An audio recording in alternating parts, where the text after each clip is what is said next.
because this is the problem with the legacy brand as well, right? I mean, people associate us for something else. Yeah. And how do you get the younger people? Millennials and Gen Zs are the toughest to crack when you have to ensure that they have to pay for a service. You ask people, where did you buy the dress? They'll say, I saw it on Instagram. It's no Yeah. longer a TV ad with an actor in and nothing like that. Yeah. So the Swiggy delivery guy, who's now a software development engineer in Swiggy, he studied in Masai.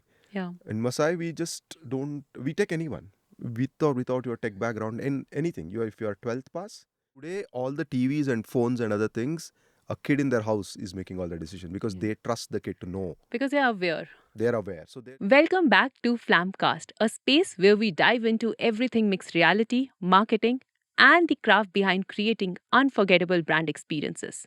Today, we are joined by Kishore Acharya, Senior VP Marketing at Masai. He's a veteran in marketing with 2 decades of experience, and he has worked with brands like Z5, Sun TV, SureChat, and Masai. Welcome to Flamcast. Thank you, Nidhi. Thank you for having me here. Kishore, you had such an interesting trajectory. You have studied filmmaking and you have been in theater and films as well. What made you shift to marketing? I would say, Nidhi, it's a natural progression because my theater happened in my college days, and after that, I got interested in the medium. I love the medium, so I even now I do on and off theater. Uh, and then filmmaking happened as an extended interest of how does it make the whole process of putting up a play and what all it takes in and what are the elements that comes in and so on and so forth. And then of course filmmaking happened, and after that I went into television, right? I did a little bit of acting, but mostly what I was interested in was about people, basically, like what what do people want and how do they choose what to see, what to watch, and how do a channel decide what kind of content they make. And then this kind of was very interesting for me. So I joined Z as in the programming department. I started doing fiction shows, non-fiction shows, and more than the shows, the most exciting part was again people, right? I mean, you do certain shows, it works, certain doesn't work, and it just was more about like understanding people and their mindset and the market in as such. Yeah. Yeah. So I seen a common thread in your career, which is marketing to the young millennials and Gen Z. Hmm. Throughout your career, you have worked with Z5, then you have worked with SureChat and now Masai. So how it has been marketing to the millennials and to Gen Z? Oh, very tough, but it's a good learning process because I was lucky to be at the cusp when the technology was going really strong and the viewing pattern had changed. Right from TV, and TV to it started going into YouTube and then to OTTs that mushroomed, and around the right time, even uh, the mobile revolution happened, right? With the data being accessible Hmm. freely for everybody, and people started consuming content across. Yeah. Suddenly, people who were used to watching TV in locally are also exposed to content from across the world, Okay. and their expectation changed. So Okay. they'll be like, if somebody is watching Game of Thrones, they want that here. Like, it's not like they'll expect any less because you're a homegrown OTT or anything, right? Absolutely. Yeah. So I was lucky to be in the cusp when all these changes happened. So my move from television to OTT, which is where I work with Z5, was at that stage, at the very early stage when there was, of course, players from outside. There was Netflix and Amazon, but homegrown guys haven't really cracked it. And Z comes with legacy, right? I mean, we were known for TV, right? Yeah. And we knew our audience, and we were making the content, fiction and non-fiction, which is going well. Hmm.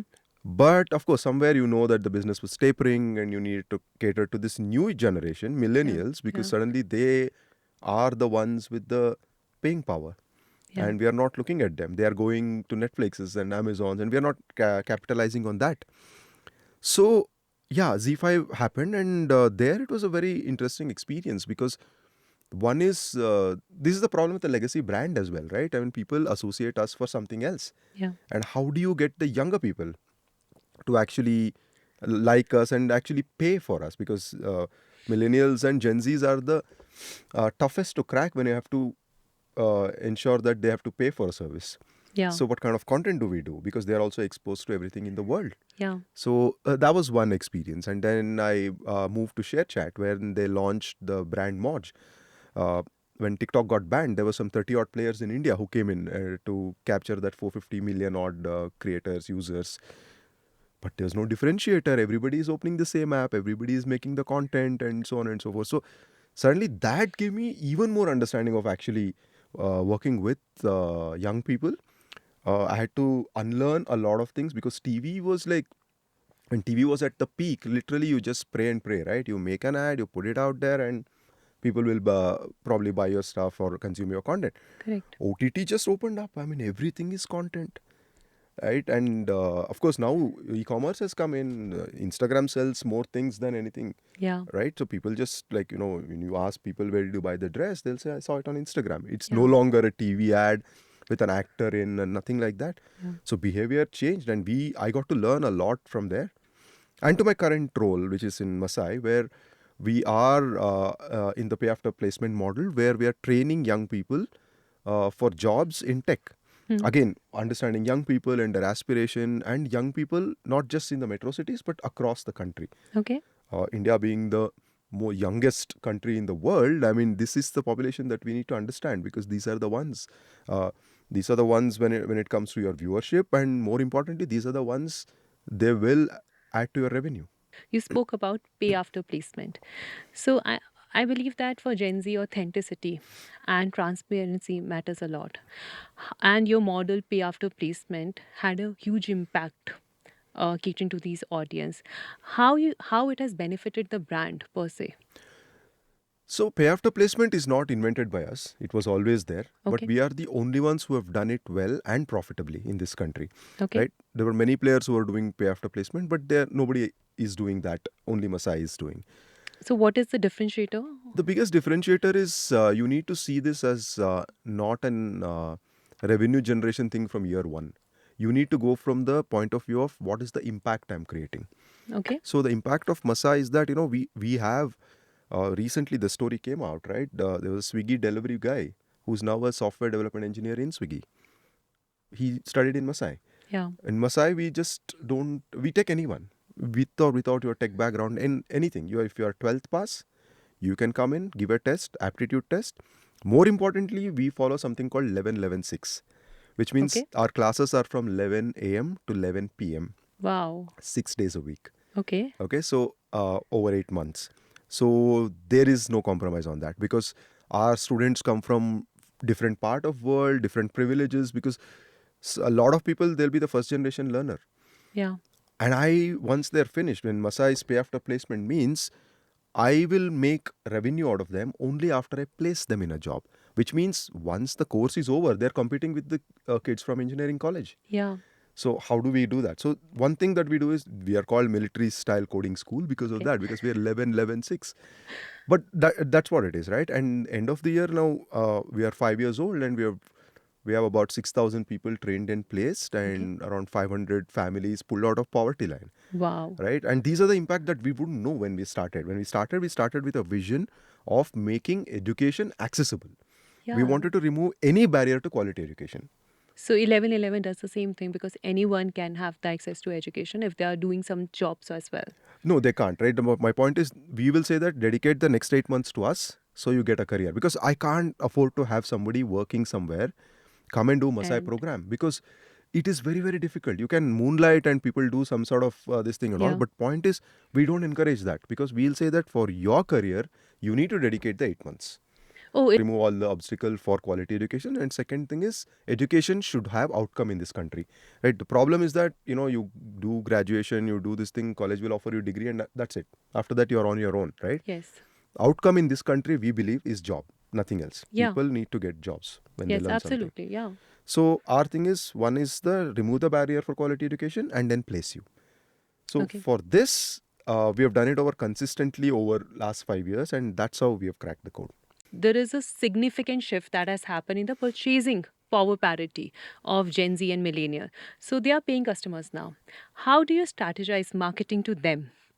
Being They are very bold, vocal, and new generation of people. Yeah, and they're very aware, and they are exposed to the world, and their worldviews are like are very very mature Yeah. in a lot of sense, right? So, for example, like when we got the TV when I was very young, the decision was made by the elders in the family. They just thought there was a TV and they got it, Yeah. right?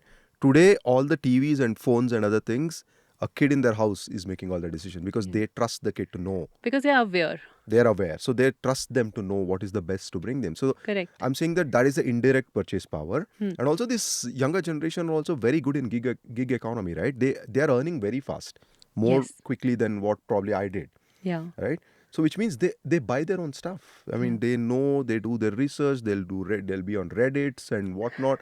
They know exactly what to buy. Yeah. Right, half of them, like yeah, there is iPhone, but then they know the other phones which has I wouldn't know, right? I have no understanding of that, right? They know exactly what phone to buy, what are the specs, and why should they buy, what are the usage.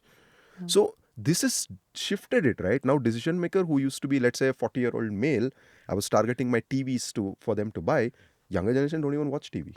Yeah. You can't sell them TV, but the decision maker in that house is that young person who will just do what? They'll go do research Yeah. on the net, on internet, and find out from their peers. So marketing has changed for us in that sense.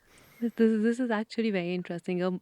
Somebody 40 years old buying something, now it has shifted to 15 years old buying that same thing Yeah. with lot more knowledge. Correct. It's not just money may not be coming out of their pocket, but they're the most influential people They're for making you to swing. decisions. Yeah. Yeah. So there was a concept that for babies, mother used to be the target audience because Correct. they make the purchase. Now for everything, the young people in the household are the target audience because they make the purchase and they make the decision. Absolutely. Even if you have to buy a computer to home or an iPad or anything, who's Even a buying phone it? also, Yeah. yeah. Even phone, washing machine, anything, any electronics per se, it is the younger generation. Yeah. Moving on, can you share some common misconceptions about Gen Z and young millennials? So I feel that they're mostly underestimated because you see TikToks and you see the Instagrams and Reels and other thing. You tend to actually dismiss them, saying that they're just whiling their time away, or they're not serious, they don't know. But honestly, they actually get it, right? Yeah. The creator economy is new, and who are the ones? These people who have a small channel. They're actually making revenue. Yeah. They know something that you don't, except the fact that we just try to, I mean, of course there is that 20% quota here and there as well, but I find them that they're very very knowledgeable. They know they're born into this era. I saw internet when I was in 10th standard, Yeah. 12th standard or whatever.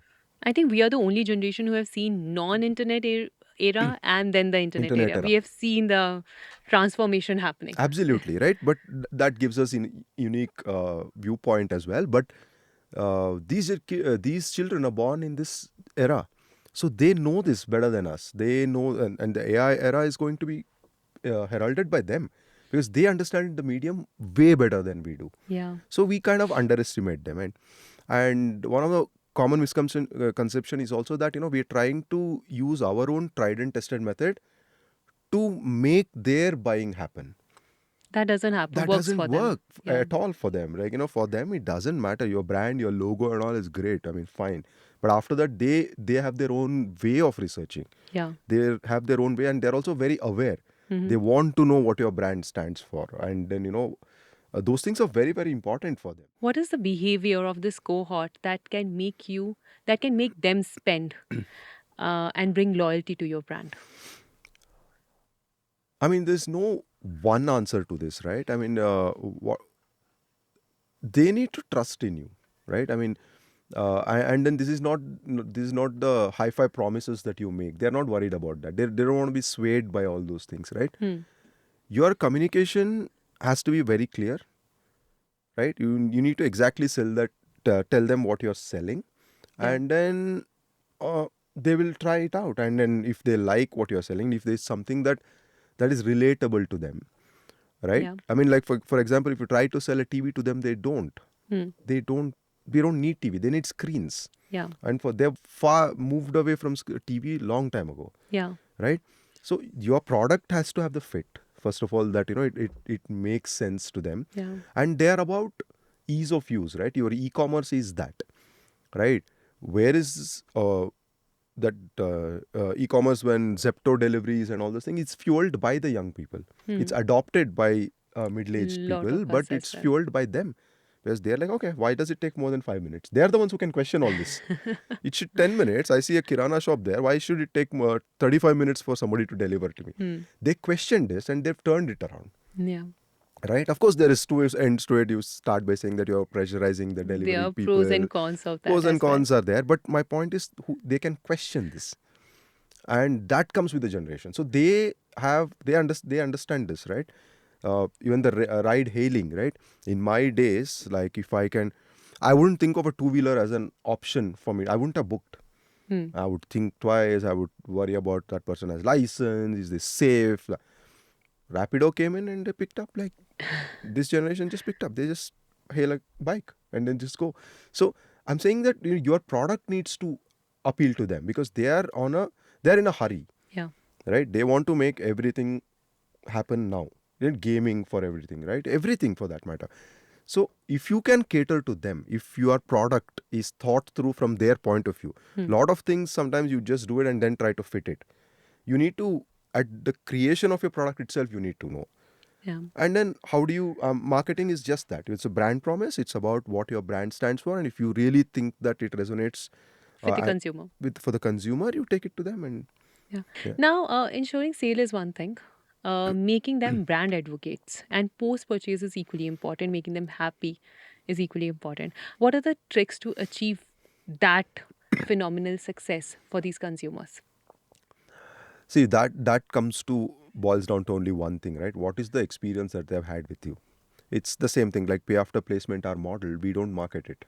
We don't talk about it. We don't do anything. Why does it work? It's word of mouth. Okay. There's a person who's actually impacted by it and positively impacted by it. He's bringing 10 people as referrals. Not only that person is the brand ambassador for you, but also the person is also the network generator for you. Yeah. Right? He's getting in more people. So what happens is it always is like what is the experience that they've had with your brand or your product for that matter, and how did they feel while they were using your brand, and how do you make them feel? Once that is done, I think that's the only way to get the loyalty and them to actually become your brand ambassadors. Okay. So you have been an integral part of creating content for the youth of this country. When it comes to crafting social media strategy, what is your approach?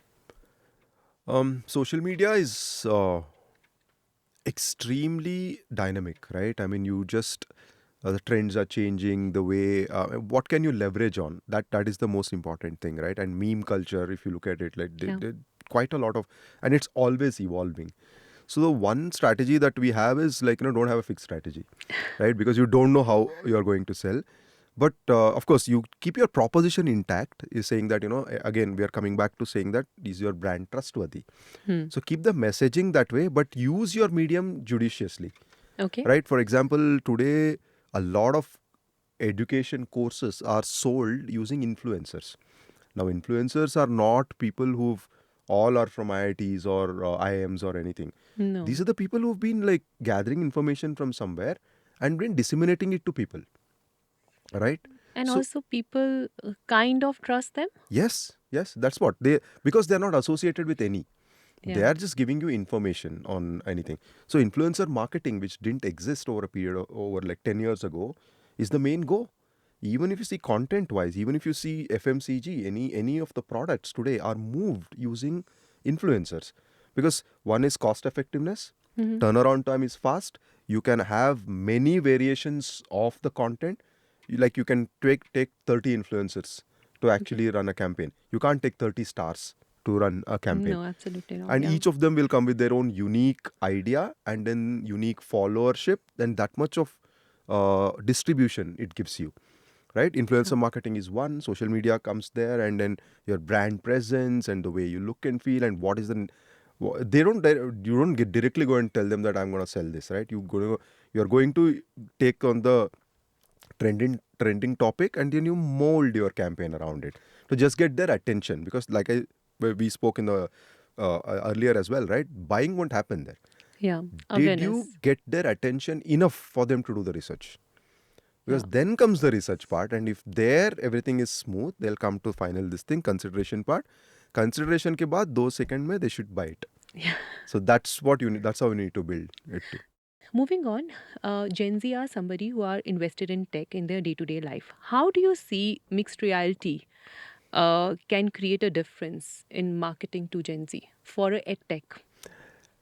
So I mean, Gen Z for them mixed reality is not new, right? They are the ones who are using the VRs and whatnot already, right? Yeah. Virtual reality technology, and then I think it's very much up their alley. I think probably Gen Z and then even the younger generation after them will for them it will become like, yeah, I mean, this should be there obviously, but why are you just giving me a code which is not taking me anywhere? If you take me to a dynamic page or static page, and I'll be very disappointed. Yeah. If I QR code you and you take me to, like, it becomes almost like a payment gateway. There is nothing else, Yeah. right?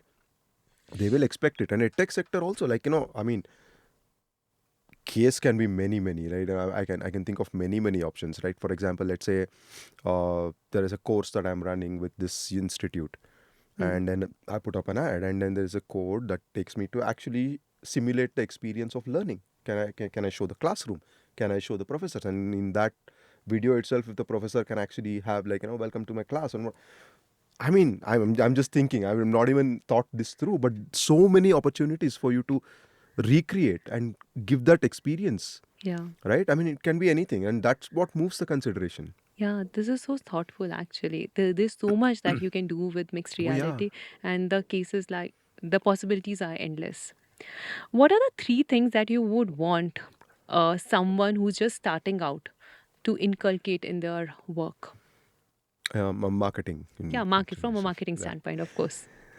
Always, right? There are few things that hasn't changed in marketing ever, right? Have genuine empathy for your end user. Like, just don't try to sell something that you don't believe in, or Okay. it's not going to work. You should. There is a definite empathy that you should say that, okay, I'm going to give you something that is either going to make your life easier or another service that is giving you an option. Okay. But have that empathy. I mean, don't take them for granted. Okay. You should be empathetic to your consumers. Okay. Second thing, again, you would have heard it 100,000 times. Market is always right. Don't try to say market is always right. It's like saying that gravity doesn't exist. Yeah. Market is always right. Whether you believe it or not, it's a different thing. Because demand comes from market. They have a need and they are asking you for it. And if you are understanding, if this is content wise, I learned this hard way in the content. It doesn't matter what you like. It's what they are watching. That's where the whole industry of commercial movies work. Yeah, absolutely. Yeah. When you meet probably in your close circle, everybody might sneer at some movie, but that movie is doing 1,000 crores. I mean, there is a reality that market demands. And then always have market, don't try to second guess them. They are confident. Whether your product fits in or how do you want to fit in, that is your strategy. But don't doubt the market. Okay. Right? Learn from the market. Market is always right. You need to figure out your way around it. Okay. Right? And the third thing is, always try to, the hardest part of any campaign or any this thing is to simplify it. Right? You can take the most complex of the subject, complex of the thing, but can you say it in the most simple way? Simple is most difficult. It's the most hardest way, right? That's what we struggle in marketing. Yeah. That's what we struggle. I think it's a great idea, but nobody is getting it. Yeah. What's the point of it, right? Can you make it simplified? And that's where most of our mind space goes, right? How do you make it so simple that we are communicating, right? So these three are the key elements for any marketeer to inculcate. So what are the key things that a brand should take note of while advertising to Gen Z audience? I mean, in beginning of the interview also I said the same thing, right? Trust is very high for this brand, and for this cohort. Your brand has to messaging has to be genuine, not flashy, not over the top, not this thing. They don't care about those things, right? Are you trustworthy? Is your product or service trustworthy? Okay. And always understand that Gen Z is going to do research. They are not somebody who will look at you in any ad or any TV. They'll buy you. No way.